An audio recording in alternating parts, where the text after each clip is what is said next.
say you want it, feature pen. You write books, film, song, not even there, so it end. The way you work, really, them I feel respect it, my friend. Nah, I beg nobody, no. Mic check. 1, 1, 2, 1, 2. Hello everyone, Jay Mullings from Written Mirror here, aka Wicked Penman. Today's topic is the versus clash between two dancehall icons, two dancehall legends, two of the best to ever come from the island of Jamaica when it comes to dancehall music and ambassadors for the music culture of Jamaica. So you already know what that is already. That's Bounty Killer and Beenie Man. And that was on the Verzuz platform, which is spearheaded by Timbaland and Swiss Beats. So yeah, well, let's get down straight into it. Just a tiny bit of housekeeping. If you're not already, please follow, like, subscribe, join the channel, share this with your peeps, and yeah, let's try and create a worthwhile platform here. So just to let you know, this week's video is going to be a bit different because I'll be bringing you audio from. I asked a few people, more than a few people, for their thoughts and feedback on the Verzuz battle, the one I mentioned between Bounty Killer and Beenie Man. So from throughout the video, I'll be dropping in their responses so you can hear them for yourselves, instead of it just being me just talking the whole way through. So I thought, yeah, it'd be a nice switch up. That, and these are people who have been supporting the channel, been watching the videos. So, you know, I thought I'd show some love, ask them for their opinions, and you know, they've gladly obliged. So shout out to those people. Not gonna name any names in case people try and steal my resources. Now I'm playing. But yeah, no, big up yourselves. So yeah, my thoughts, and I'm gonna try and keep this brief from my perspective because I wanna share more of what was said by people who, like I say, who support the channel and have views that are different to my own. Oh my gosh, I think the battle was amazing, to the point where it wasn't even a battle anymore. It was just a showcase for Jamaica and the culture and dancehall, and it was just so beautiful. I was so proud of them. Like, they represented Jamaica beautifully. Like, it was just so gorgeous, Jay, so gorgeous. I enjoyed every minute of it. I loved it. I was so proud. I was jumping up. I had the best time in my living room, and I'm sure people all over the world was just experiencing the same pride, the same joy, just like I'm sure you and I did. So yeah, it was amazing. It was just a beautiful showcase of the culture and dancehall and Jamaica, and I think they did an awesome job. Personally, I enjoyed the verses. I like the fact that these two black men that have been at war with each other and sting over the years are able to come together and just put on a great show as they did last weekend. It's a shame they didn't like just put in a couple rhythms and just ride the rhythms. They only done it a couple times in the battle. Even the police come in to try and shut down the dance, made it feel like a rave. But for me, it was the best verses so far. As a non-Jamaican, I was like, yeah, Jamaica's repping really hard here right now. It'll be good to see some more dancehall DJs battle. But yeah, that was the best. Yeah, I enjoyed it. I can't say more than that. My personal perspective on the Beenie Man Bounty Killer versus, actually, let me rephrase that.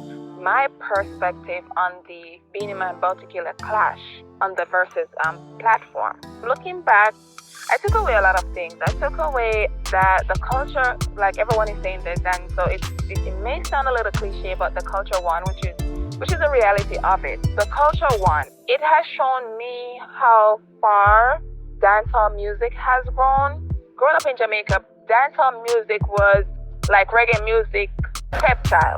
Like, people on the international front when I was a kid was more, everyone, when you said Jamaica, and when you refer to Jamaica from a musical perspective, back in the day, people, you know, they would automatically say Bob Marley. So it would be reggae music. Nobody, in my opinion, back when Beenie and Bounty were starting out, nobody was giving them a hype on the international front. It took a while for them to cross over, and they had to do these hip-hop collaborations in order to get their brand across. I think the Verzuz battle was a success, in terms of it was a very good look for the culture, for Jamaica, for dancehall music, and also a good look for the golden generation of DJs and performers, you know, who are that if you like, you could say they got their flowers. You know, it got people excited, got people talking, reinvigorated the scene. But also, it just goes to show you that, you know, if you do anything with any kind of longevity and with quality as at the forefront, that, you know, years from now it can be something that you can look back on with pride. So that was one of the main takeaways. Yeah, man, but that clash was epic, man.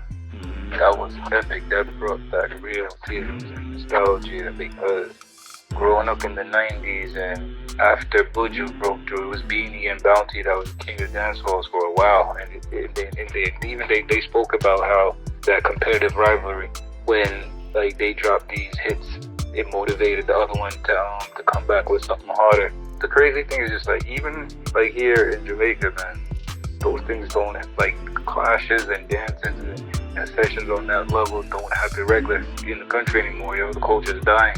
So it was really great for them to go out there and just be two epic ambassadors for the culture last night. And all the other things, man, it's just like, yo, Bounty and Beenie just proved that, boy, yo, they could tour for the rest of their life, off of the rest of their lives off of the catalog that they got, man. It was real good, man. Like, they really did it for the culture last night. It was epic. You know what I mean? Bro, like, really good feelings. And that's me speaking, like, from here in Jamaica. I got so many of my friends, they hit me back up from New York saying, it's like, yo, as soon as Jamaica opens up, I'm coming.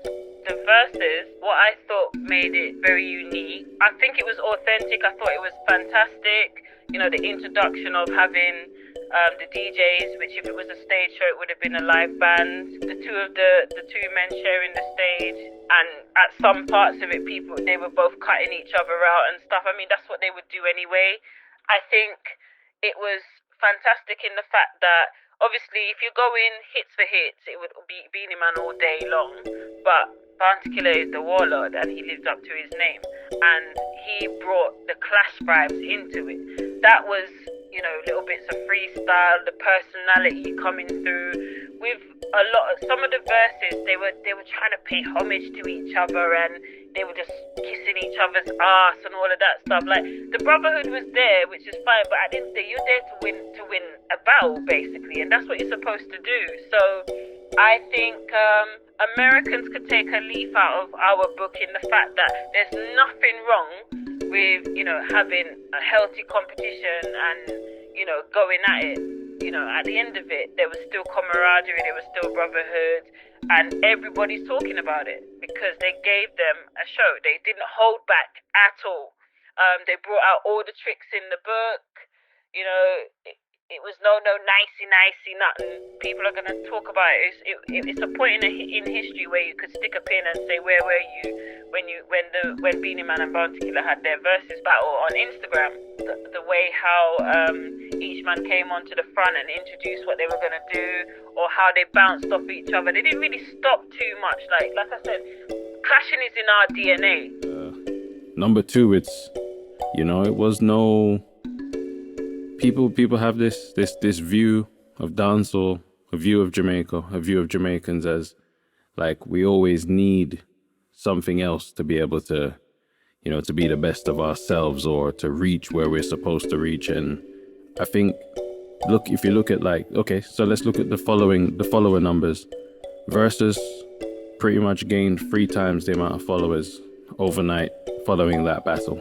So, yes, a lot of the time, we have to see the Jamaican culture as something that needs a cosign here or there, but at the same time, it doesn't really need it. It's more of a want and deserving it, doesn't need it. That battle, and also big up to Digicel, they did not fail. No internet latency issues, nothing. The audio, it was all magnificently executed. It just goes to show you that, not even just from a Jamaican standpoint, but, you know, smaller islands around the world, or even if you're like from Africa, or if you're from, a collective like there's a black community in Colombia, for instance, and so on and so forth. Like, if you're from these places where it's hard to project out into the world, you can do it. Solid internet connection, the right people, the right energy around what you're doing, you can do it. You can do it too. Of course, it helps if you have the recognition in your household name and so on and so forth, but the blueprint is there. So that was one of my takeaways from it.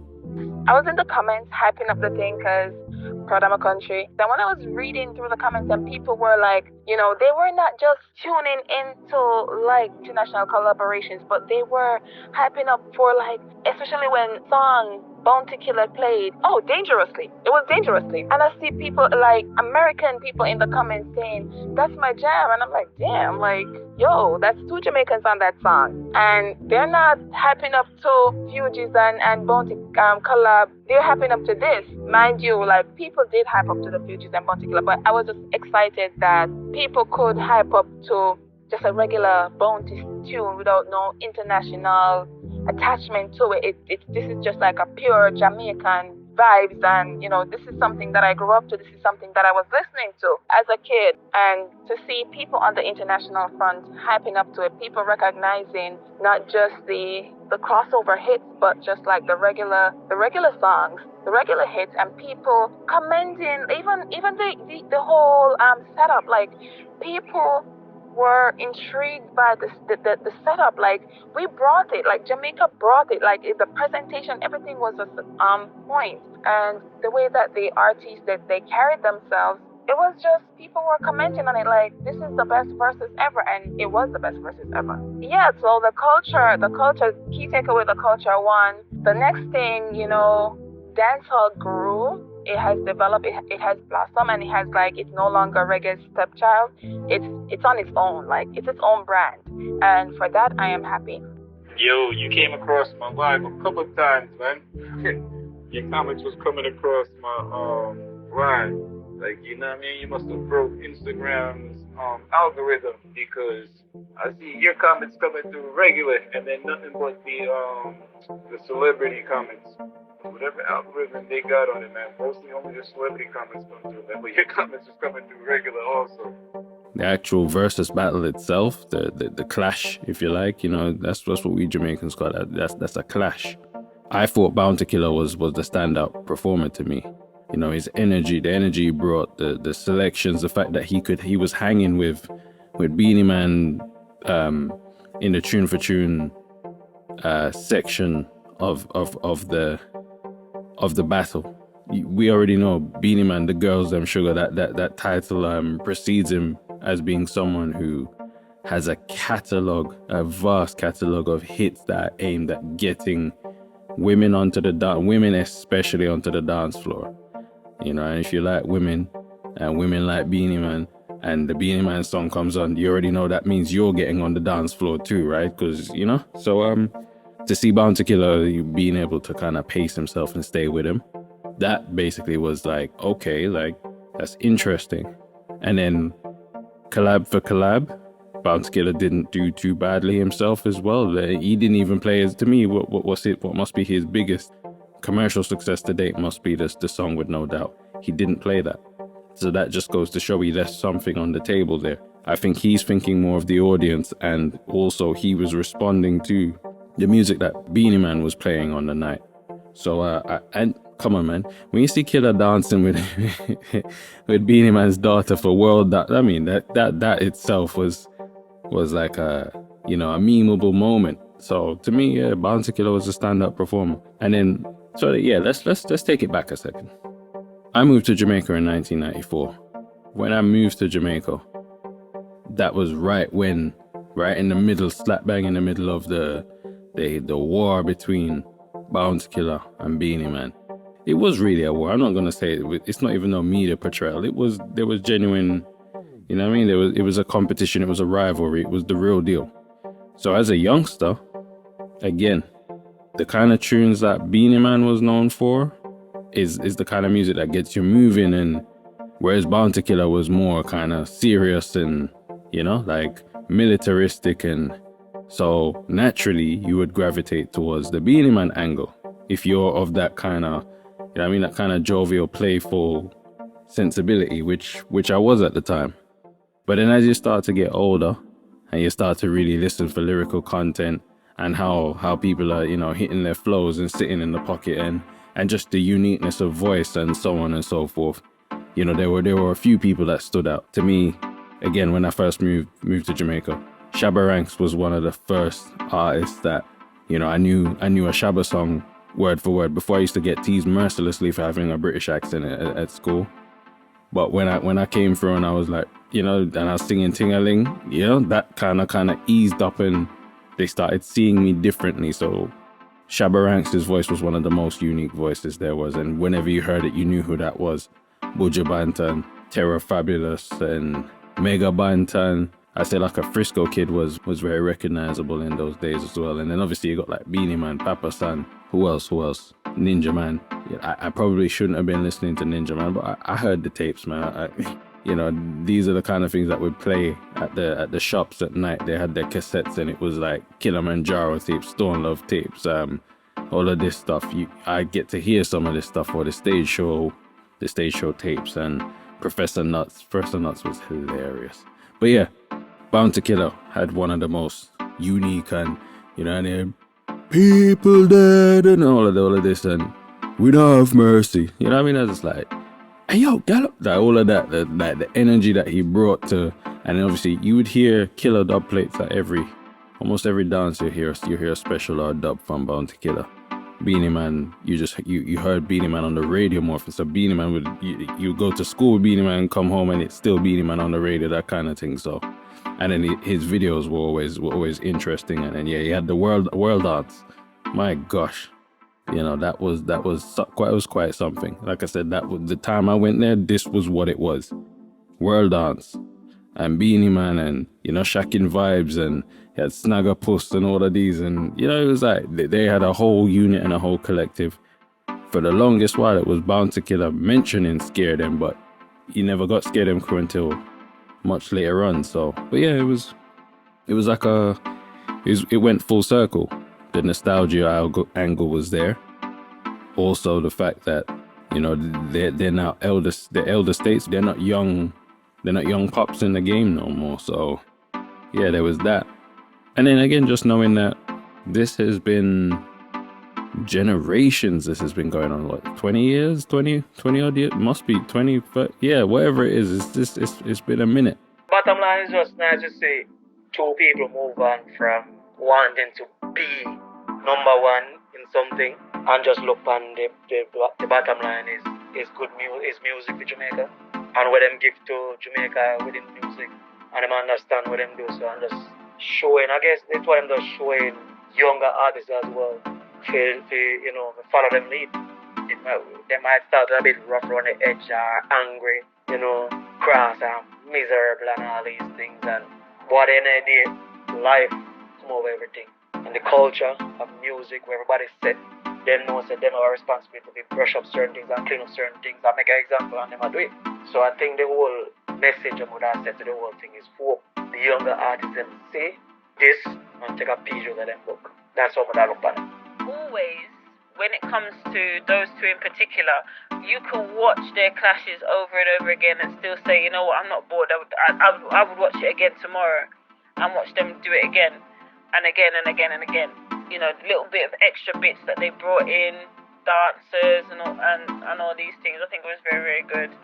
I think the unique point was the memes. When they were doing the memes about Teddy Riley, I think it was because it was a negative thing.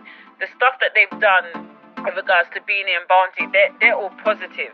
You know, even this thing about Beenie Man's belly and all, and you know, the Bounty doing that little that little funny shuffle at the end. Look, it's all been positive. Even when the police came to do what they did, that was just a moment, like it had to happen. Everything about the clash was very warm and positive to me personally. So I really enjoyed it. So yeah, from that perspective, I couldn't not help but tune into this thing. So yeah, like I said, Bound to Killer was more impressive for me on the night. Beenie Man was Beenie Man, which is, he has this quality about him that makes him must see. Like when he when he takes part in a performance, he tries. It's not even. I don't even think it's a malicious thing, but he tries very hard to make sure that you know that he is there to command your attention. So you notice, and anyone who has ever seen about a Beenie Man performance, if there's a mic to be had or a performance to be had or somebody needs to get shifted out of the way so he can do his thing, he does it. He don't care who. And the fact that he did it in front of Bounty Killer as well, that kind of shows you as well that, this is someone who's always worked hard to be a star. That's the one thing you can never take away from Beenie Man. He doesn't shortchange you with his performances. I saw Beenie Man and Bounty Killer live a great many times growing up in Jamaica. They used, Pepsi Teen Splash. So every year it used to be either one or the other was closing the show. And I remember the years where they couldn't be on the same stage together, or if one is performing, the other one's not going. And yeah, I remember those times quite well. And then, I used to see them, they used to perform in Goshen and this place, that place. I used to see them ample times. I've seen Bounty Killer and Beenie Man. Yeah, easily over a dozen times each. Easily. So yeah, my kind of history with them is very long. And even then, I never knew I was gonna go into music later on. So again, it was just like the entertainment value. And yeah, it's strange how, like I said, the kids and everyone was into it. It went all the way up to the elders. Obviously the elders used to rock with Beenie Man because Beenie Man was very, very eloquent and very good at convincing you to, like I said, he's an ultimate performer. Take nothing away from him.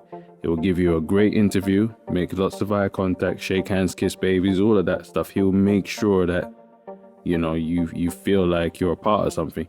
Whereas Bounty Killer was more raw, to the point, and not necessarily. Some people just thought that he was, especially with the war angle and the kind of lyrical content and delivery, they made some assumptions about him. And it's been well said by many people that he has a heart of gold, and he has held the door open for a lot of people. And I follow him on Instagram and stuff, and I see some of the stuff he posts from the archives. He's been putting in work for a great many years. No one can ever take that away from him. Yeah, I think that's exactly it, man. Steel sharpens steel. Like, they needed that competitive rivalry between each other to push each other during the 90s right there when Buju and even Sizzler, it was just on a different level. So, and even they spoke about it. They said, yo, when you dropped this, I had to think, and it motivated me to come back with this.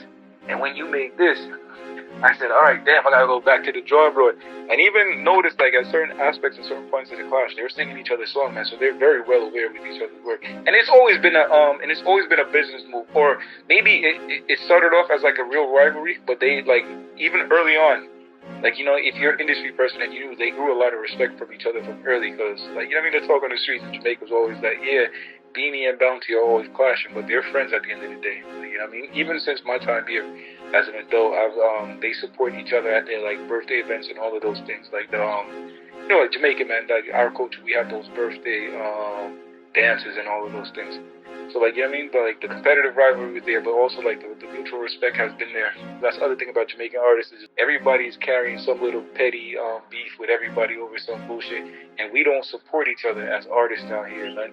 Jamaican artists will be in the same circles more times and won't even big up with each other because they have to be the biggest thing and the hypest thing. So it's just I'm not going to bow to him, he's not going to bow to me, or this, not the third, or whatever. It's a toxic mentality instead of pushing each other forward. I heard some other things regarding people that weren't all that impressed or happy about the Verzuz getting involved. And I'll say, when Caribbean people are protective of their culture, I understand why. It's because historically, anyone who's come to shine light on the culture or whatever it is, it's always with ulterior motives. And again, I'm usually one of those people that's the first to roll his eyes at anything. When I saw, what is it, Tom Hanks' son doing all that foolishness, I was just like, nah, bro, I don't like this. Me not like it. Me not like it at all. That you see that? Me not rate it. Whereas, again, Jamaicans at large normally are very quick to embrace anyone who makes an attempt to connect. That's the thing. I understand why certain people were saying certain things. I just felt like it didn't necessarily apply in this case.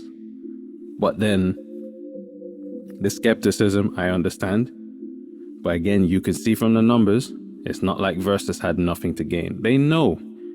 Listen, there's a reason why all these hip-hop artists come in and sample up the thing and look for that collab, and there's a reason why these pop artists have started using the underbelly of the dancehall and so on to line up their music and give it that extra oomph and melody and make it more danceable. It's because they know anywhere, even people, call it the people from the Caribbean in general and even parts of Africa, when you hear that sound and that presentation, you know what time it is. You definitely know where that sound has come from. So I think that's why it's good to be skeptical when other people come in, because like I said, typically they've come, taken what they wanted, saluted the culture, and then that's it, they're gone.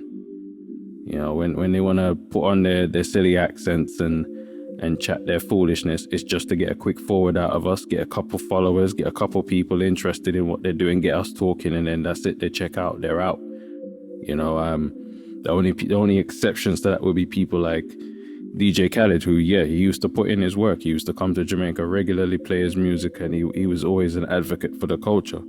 And then, you know, as the years have gone on, others have come and blessed the place. And I'm not going to mention no one like Busta, because Busta Rhymes is a Jamaican. Like, we're not mixing them. We're talking people from outside the culture completely, who've come and embraced it and done their most for dancehall or reggae or whatever it is, and, you know, they stuck with it. But there is one point I wanted to make, though. I've seen some pages that curate content from the reggae and dancehall experience. I've heard they're saying things like how the younger artists weren't seen in the live, and how if you're a young artist, you should be in there. You should have been posting this. You should have been... Listen, let me just say this. The way these platforms work, or the way when these lives are going on, what you notice is that there's a bias towards celebrity comments.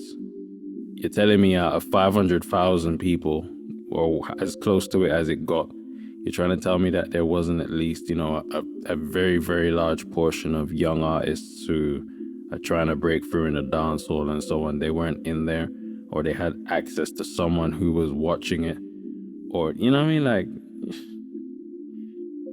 you can't know for sure.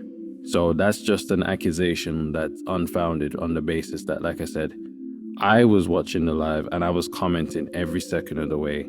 And if you're not someone that's known to me, you probably would not see my comments.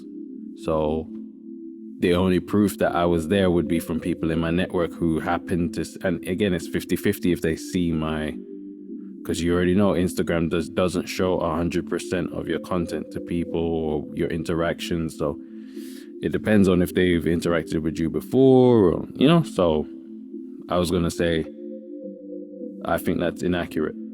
People probably did pay it some mind. But again, you could never be looking at young, small artists or whatever to be promoting a Beenie Man and Bounty Killer interaction stage or whatever. That's ridiculous, because when it's the other way around, they're not looking at you, right? And I know this from firsthand. Like, you listen to the chorus of Wicked Fly, I have tagged those artists. I've tried to bring it to their attention that, look, I paid homage to the thing, like, you know, no, nothing. Crickets. So, so you can imagine worse if you were like promoting something that was nothing to do with them. They're probably like, what are you tagging me in this for? Like, what are you expecting me to do with that? Like, that's so now I don't think it would be the responsibility of any young artist to be promoting the live or no. And it should never be looked at as being a compulsory thing if you want to get ahead in music. That's ridiculous. So I'm not joining on with that.